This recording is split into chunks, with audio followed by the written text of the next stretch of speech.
The performance of small to medium enterprises have proven to be the backbone of development for emerging economies. Hi, I'm Festus Maigenap. Welcome to this edition of Business PNG. I spoke earlier to two professionals in the area of SMEs, trying to envisage where Papua New Guinea stands in the development of the SME sector, the role of commercial banks and microfinance institutions in strengthening the sector while promoting financial inclusion. Well, here's an interview with Caroline Blacklock, the country representative of International Finance Corporation, the private sector lending arm of the World Bank that provides financial services to businesses investing in the developing world. Thank you, Ms. Blacklock, for taking time to have us interview you. Thank you, Faith. I believe the term financial inclusion gained its importance in the early 2000s. Can you elaborate why this was so? Well, I think around the world people started to realise that people being excluded from financial services actually really mattered. It mattered economically, and it mattered economically for both countries but also for individuals. That it was impossible actually to have a flourishing society if people were financially excluded outside of the formal financial system.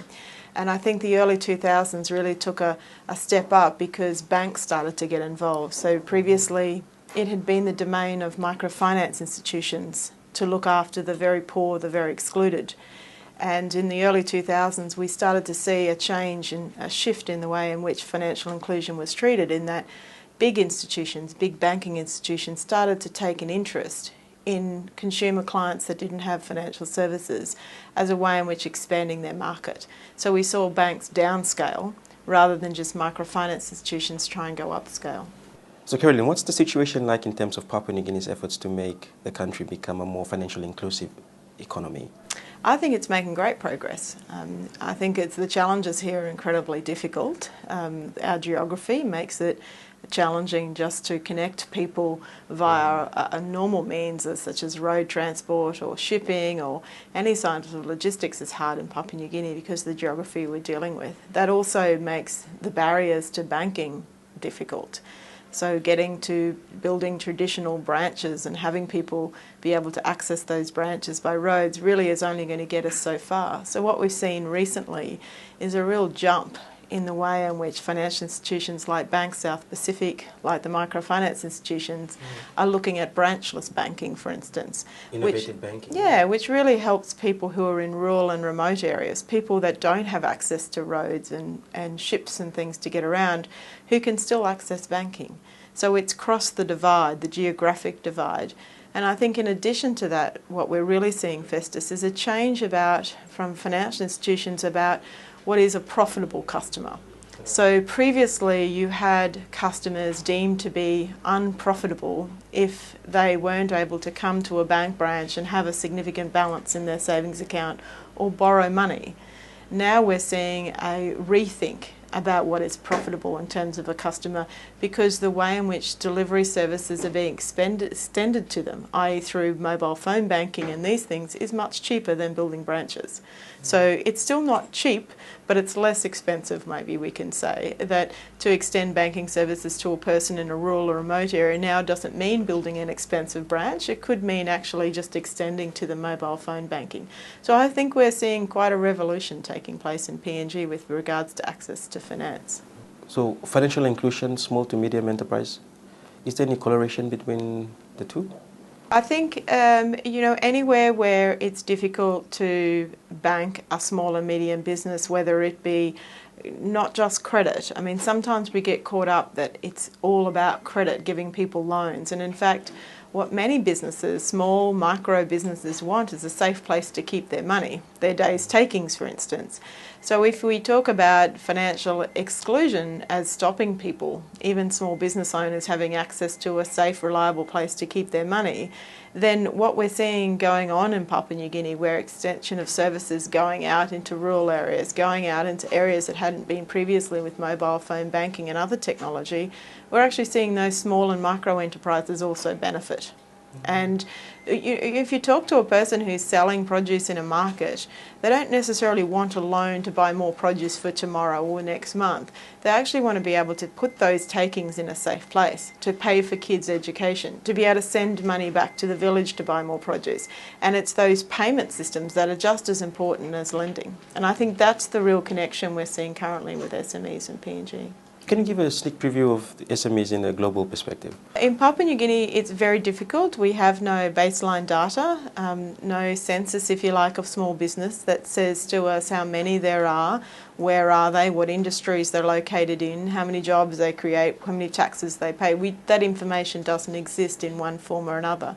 So what we're hopeful under the SME risk share facility with the World Bank's assistance into the Department of Commerce, Trade and Industry is that the government will create a baseline survey to tell us those things.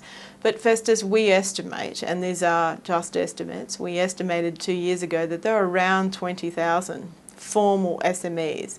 Now, in terms of informal micro enterprises, there are many, many more than that. But we know around 20,000 small and medium enterprises employing people, say 2 to 3 people and upwards, exist in Papua New Guinea. Most of those are financially excluded, so we would expect only around 15% of them would have access to finance, and maybe a few more than that have access to some form of financial services. So what is an SME in Papua New Guinea, and what is it like in terms of having access to credit here? Well, I think for an SME, there's many definitions, but it's somebody who's in business, who the owner or owners are integrally involved in the business. You always, when you talk to SME owners, they don't distinguish between their money and the business's money often. There are people who are employing people, they're formally registered with the IPA. We're not talking about micro enterprises here, we're talking about small and medium enterprises. We think, as I said, there's around 20,000, and we think probably only about 15% of those have financial access at the moment. Do stay with us, there's more to expound on right after the break.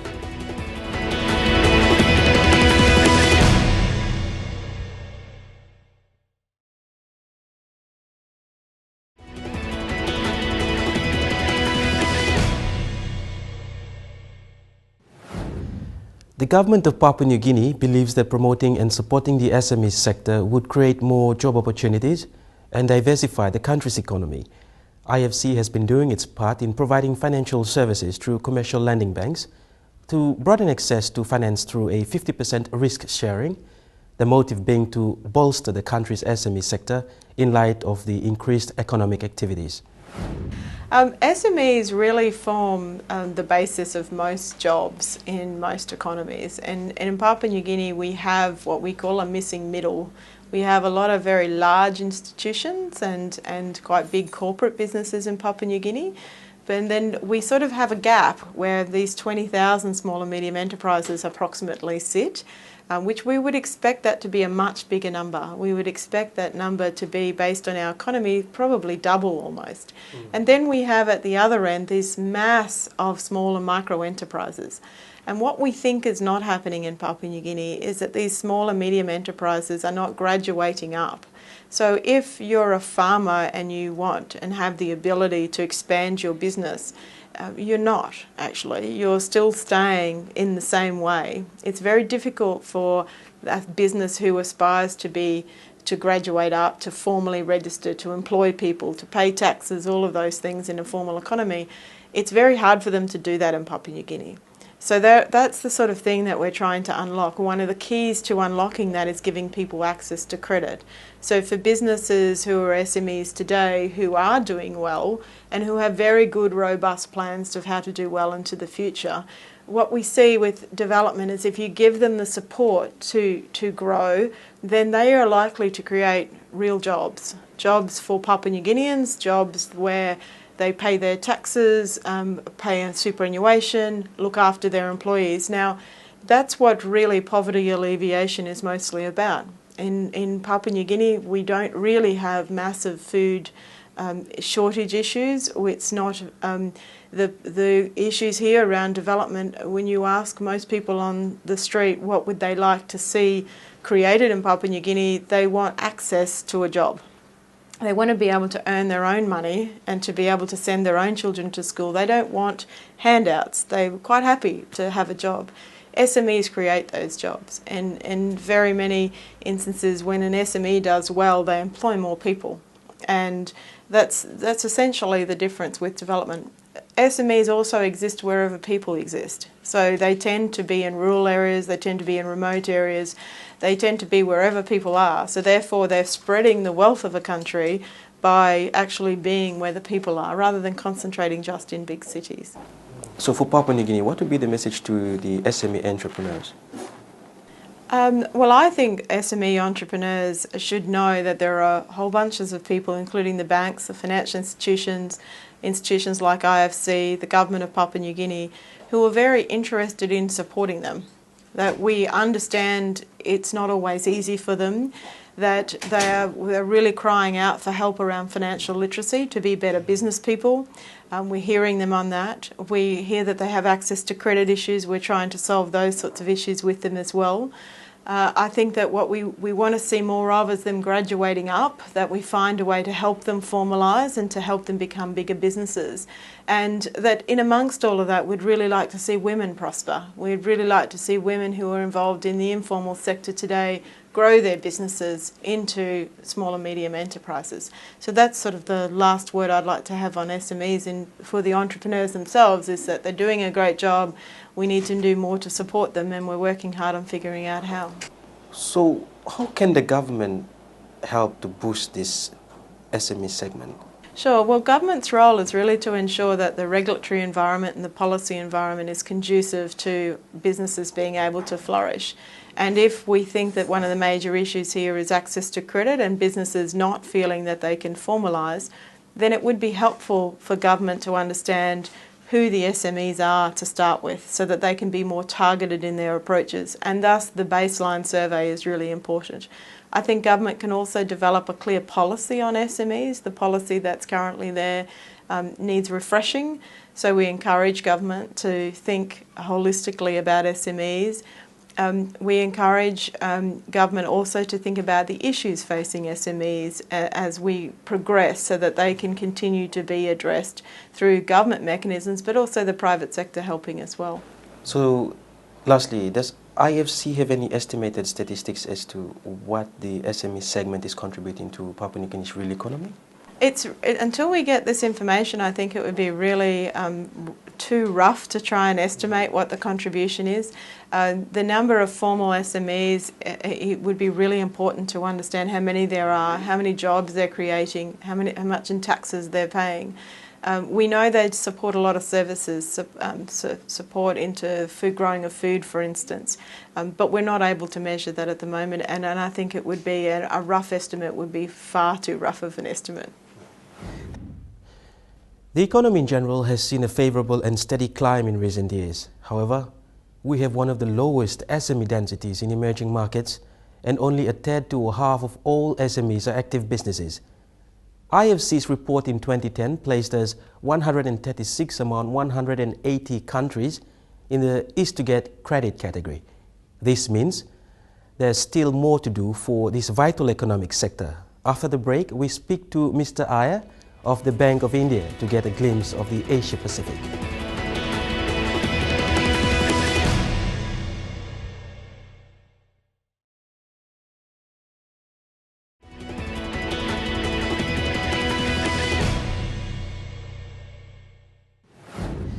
If you've just joined us, you're watching Business PNG.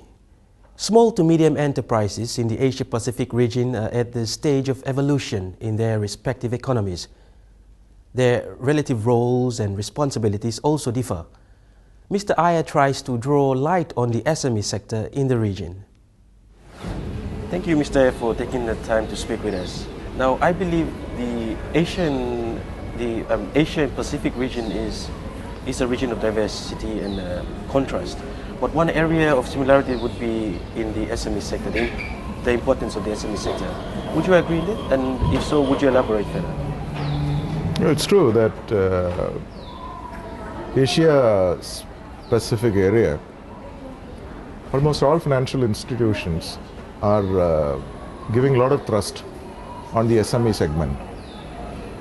the reason for this is one great opportunity for creation of employment, because most of these units are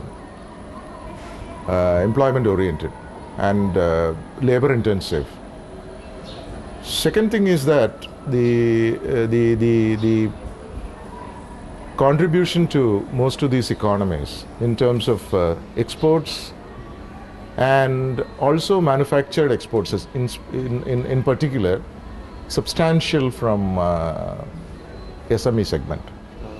So I would say that most of the countries are seized of the importance of SME segment, and a lot of encouragement is being given, especially with the regulatory support to this particular segment. So would the SME sector goal is more or less related to the inclusive economy? Yes, very much, because yes. See, just like banks have gone into financial inclusion, or financial institutions also have gone into financial inclusion, I think these smaller segments of SMEs, like say village industries, at the village level, it offers scope for employment, one, especially to women as earners, contributors to the family kitty. So there is, it can definitely, you can say that the smaller section of SME segment will be definitely part of financial inclusion initiatives taken in most of the countries. So what would be your take in summary on the lending situation for the Asia Pacific region in terms of the SME sector? Yeah, SME segment is an area where a lot of empathy is required. It's not like financing a commercial segment. Commercial segment, you have infrastructures to provide you the information. Yes. Whereas SME, mostly smaller SME units do not come with all this paraphernalia. So there's a lot of hand-holding required in the SME segment. So increasingly, the government is putting the institutions at ease by throwing in, a lot of support, like creation of credit information bureaus, SME rating agencies. Then governments themselves offer up to a particular limit guarantees which will sort of encourage financial institutions in extending finance, because most of these SME units are heavily dependent on the banks and financial institutions for their survival. They're not like venture capitalists and private equities are only coming into this segment. They are not fully established in this area. So does microfinance play a big role in this segment? Microfinance has been in almost all countries in different forms.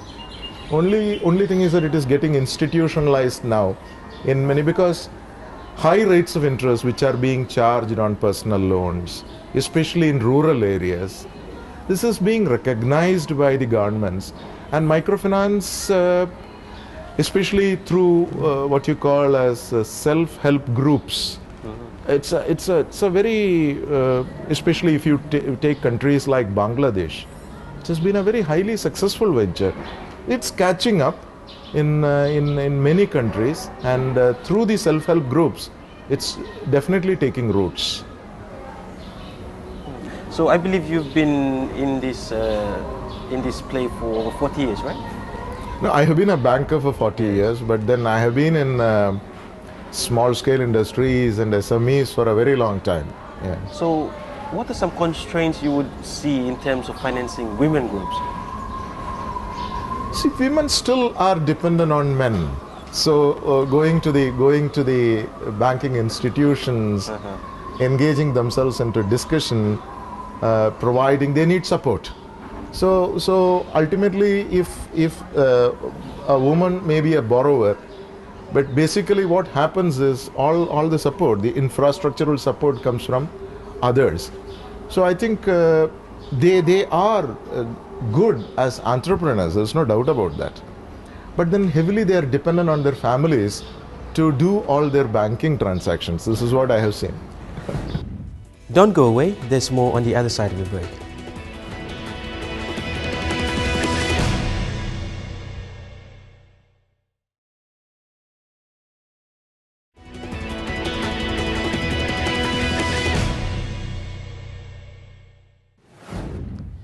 Welcome back, viewers, to Business PNG.